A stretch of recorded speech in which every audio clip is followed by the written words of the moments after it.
Hello guys! Welcome back to my channel! Alright, ito na po ang video na pinag-uusapan sa CNN, sa Bloomberg. Ano ang top 5 na nagbigay ng pinakamalalaking dividends noong 2023 at maganda ba yung pasukin ngayong 2024? Pag-usapan nga po natin.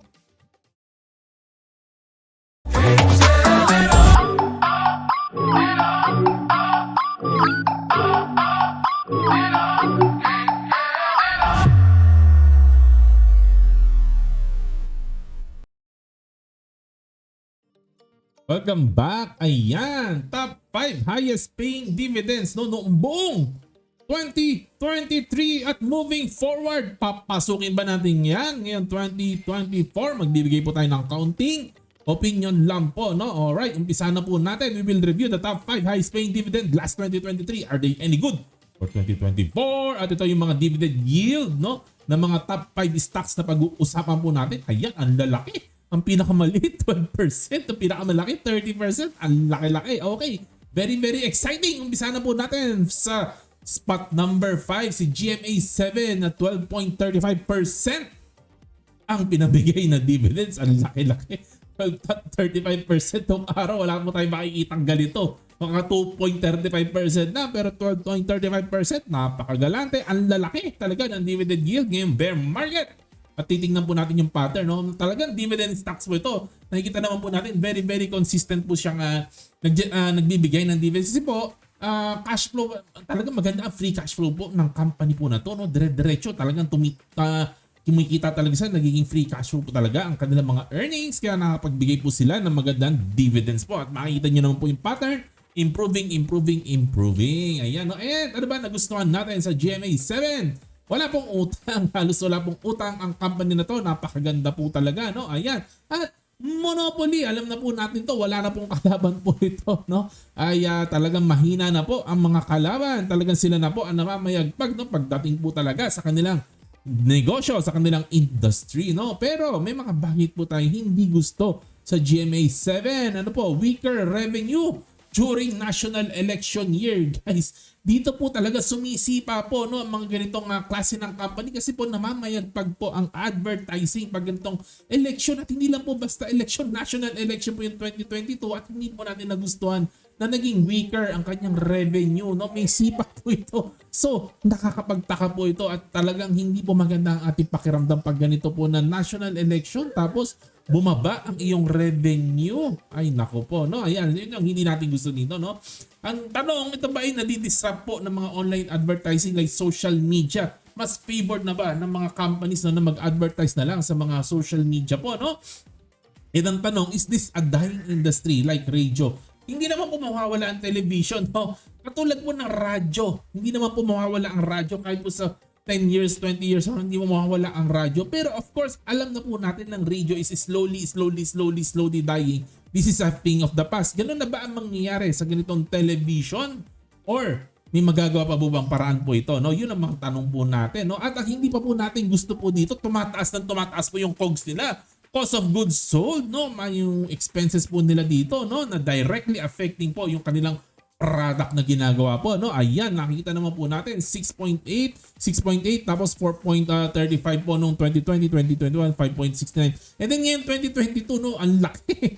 8.05 ang kanilang COGS, no? At yung 2023 hindi ko pa po nakuha. Pero yun nga po, mukhang lumalaki ang kanilang COGS, no? So hindi po natin masyadong gusto po ito. Hindi po nakokontrol ang kanilang expenses. Okay. Bumababa ang revenue tapos yung expenses mo hindi mo nakokontrol. No? Medyo hindi magandang pangitain po yan. Pero may konting pag-asa naman po. Kung mapapansin po ninyo, yung past 3 quarters po noong 2023 ay better po than that September 3rd quarter po ng 2022. Pero overall po medyo bagsak po ang 2023. Kung makikita nyo po dito, nangalahati na po ang kinita ni GMA compared to 2022. So yung 2022 hindi maganda, lalo na po yung 2023, nangalahati na po talaga, no? Ayan.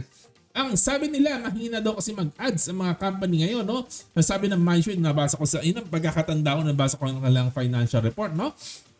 Naghirap kasi mataas ang interest rates ngayon, no? At nagtitipid daw po ang advertising. Hindi ko po alam, kayo po, anong tingin nyo? Nagtitipid ba ang advertising, no? Okay, babalik din daw ito pag sumigla na raw ang mga companies. Ayan, no? So, ako po para lang po sa akin, no, although may konting hope, pero para po sa akin, mas lamang po sa akin na ayaw ko po sa GMA. Mas lamang po sa akin na ayaw ko po sa GMA. Pero kayo po, ano po sa tingin ninyo dito sa GMA? Alright, next na po tayo, LTG 12.38%. At makikita po natin, no, itong past 3 years talaga, no, talagang nakikipag-ano po ito eh. Paano nakikipag-compete kila SCC tsaka kay DMCI, talagang ano eh, talagang talagang bigay ng malalaking dividends. So, at maraming kuro-kuro po ng mga tao kung bakit malaki magbigay ng dividends niyan si LTG. Pero, ayan po, makita po ninyo, no, halos nasa, nag-average siya ng nasa 10%, no, for the past 4 years po, no, ang laki. Ang ganda, talagang panalo po tayo dito, no? Kaya lang po, ang tobacco business po is slowly declining. Nasaktan po ito ng Syntax at syempre, nauuso po parami yung vape. Akala ko dati yung vape mahinang business po ito, pero ngayon, kasi bihira ako lumabas, tamad ako lumabas ng bahay. Ngayon pag lumalabas ako ng bahay, kahit saan ako tumingin, ang dami pong vape store, no? Ayan. So, Syntax at vape store, no? At sa tingin ko lang po, no, lalong babagsak po ang Yossi business ng LTG kasi po hindi pa po tapos ang pagtataas ng taxes sa Yossi. Taon-taon pa pong tataas ang taxes po sa Yossi, no? Ayan, hindi po maganda. Pero maganda po ang kanilang bank business, no? Ayan, may gut feeling para po sa akin lang po ito. Gut feeling ko magsusustain pa po itong dividends sa mataas nito, mga 8 to 10% for the next 2 to 3 years. Gut feeling ko po yan, ha? Sa tingin ko lang po, no? Yan, kayang magbigay ng maganda-gandang dividends, no? For the next 2 to 3 years. Kaya lang po, ang pakiramdam mo po dito, yung price, hindi po tayo sigurado kung aangat po ito. Baka po bumaba pa ang price, no? Hindi po natin masabi, maaaring mag-stay po dyan o maaaring bumaba. Pero of course, may chances po na yung makukuha natin dividends, offset po, no, ng pag-decline ng price po nito sa market. Although I feel na very, very undervalued po si LTG kahit na humihina kanyang Yossi business, no? So para po sa akin, pwede si LTG kung hardcore ka na net investor, no? Hardcore ka na value investor, baka pwede, no? Pero if you're someone na practical, no? Baka mas maganda na tumingin na lang sa iba. Para sa akin, no muna ako kay LTG kasi may weakness eh, no? Pag may weakness mo kasi, walang excitement. Pag may weakness eh, walang catalyst ng excitement, no? So para sa akin, if you're someone na practical, no muna ako kay LTG. Next na po tayo, DMC 13%. Wow, ang laki po, no? Ayan, at kung mapapansin po natin, ang ganda po ng pinamigay nilang dividends. Kasi talagang tumiba po sila ng maraming pera, no? From 2021. Alam naman po natin yung nangyari po sa negosyo nila. Lumipad ang gold prices, no? Ang ganda na nangyari sa DMCI. At of course, no, isabay na po natin si Semirara, no? Si Semirara Mining, no?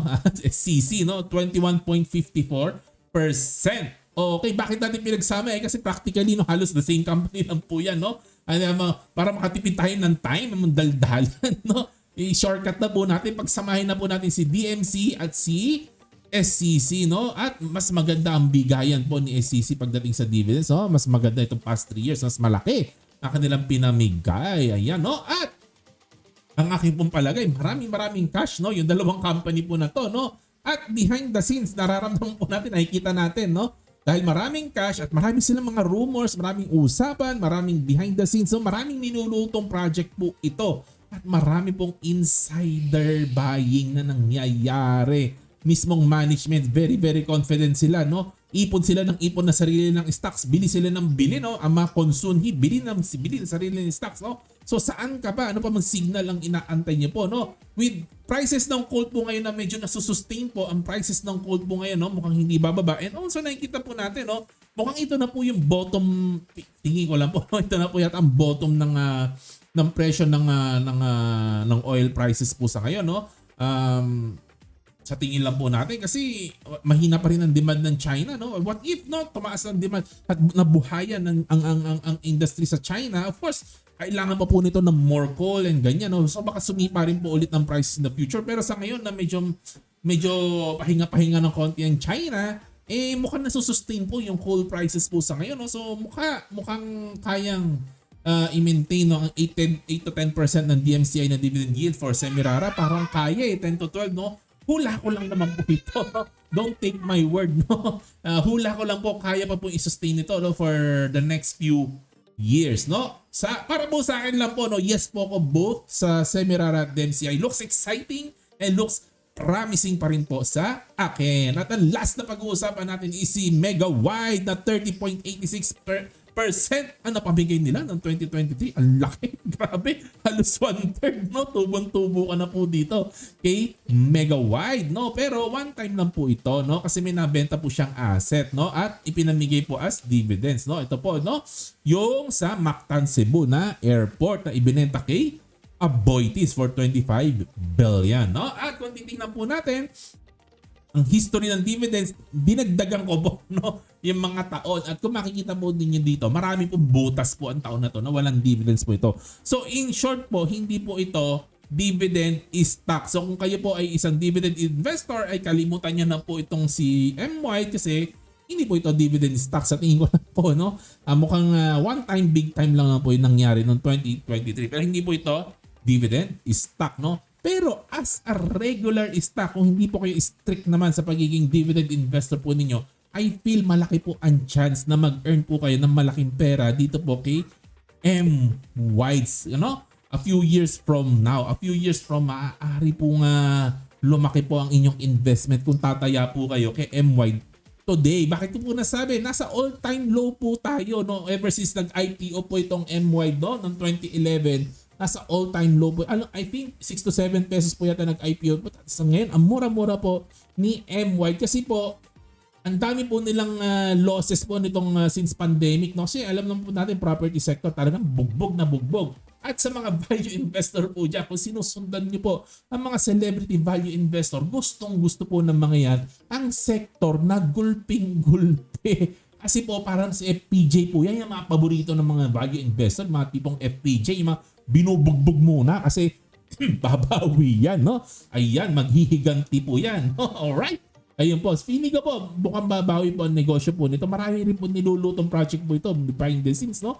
Pag inaabangan po natin yung mga material transactions po nito, no? Makita natin, marami niluluto po ito, no? Ayan. At pwede natin samantalahin habang pumaporma pa lang ang mga projects po na ito. Kasi po, of course, no, ang leadership po nito si Edgar Saavedra, no? At kung avid fan po kayo at na sinusundan po ninyo ang mga interview po ni Edgar Saavedra, very very energetic na businessman po ito. Hindi po natatahimik po ito. Gusto po nito, parang energizer bunny po itong si Edgar Saavedra po. Talagang trabaho, kayod ng kayod at hanap ng project na mapapasukan po. Very very energetic, kaya gustong gusto po natin si M-Wide, no? At tingin lang, sa akin lang po ito pag nagmaterial sa mga projects po nitong mga susunod po na taon po na to, baka lumipad po ito, no?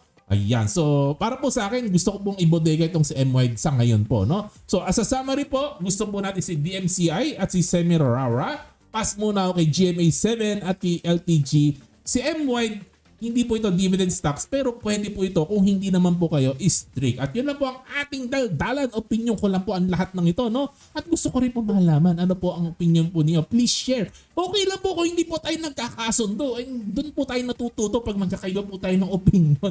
Ganun po yun. Hindi po tayo pwedeng pare-parehas lang po tayo. Wala po tayong matututunan sa ganyan, no? So please share your thought. Lalo na po kung nagdi-disagree po kayo. Alright, disclaimer. Pakibasa na lang po. Ayan po, no? Like, subscribe, share. Hit ang notification bell, no? Daldalan po tayo sa comment section. God be the glory. Happy investing. God bless po sa inyo. Good night. Bye-bye.